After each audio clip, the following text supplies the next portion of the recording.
People often ask me, how do all those bubbles get in this bottle of champagne? Usually, I try to be slick and tell them it's the bubble fairy or something like that. But really, it's just simple science. Every time a product is fermented, in this case grape juice, yeast attack sugars which create carbon dioxide and alcohol. Now, well, the alcohol is going to stay in because it's liquid, but if we put something up top like this nice cap, well, we'll be able to trap the carbon dioxide too.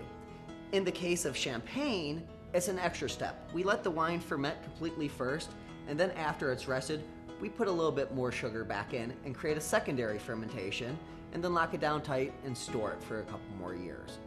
After we do the secondary fermentation in champagne, we're left with a lot of dead yeast in the bottom of the bottle. Well, as we leave that in the bottle, it helps develop extra complexity and extra flavor. But then sometimes you have to get those out before people have to drink them. So that's where we have a method called riddling. Now we have these huge racks. Nowadays they're gyrated by robots, but for many centuries we slowly turned a bottle a little bit at a time, facing it downwards, letting the yeast collect in the bottom of the bottle. When we were ready to go, we dip it in a super cooled solution and instantly freeze the top, then pop the yeast and a little bit of wine out too, but get rid of it and have it ready for drinking. Cork it back up and send it on its way.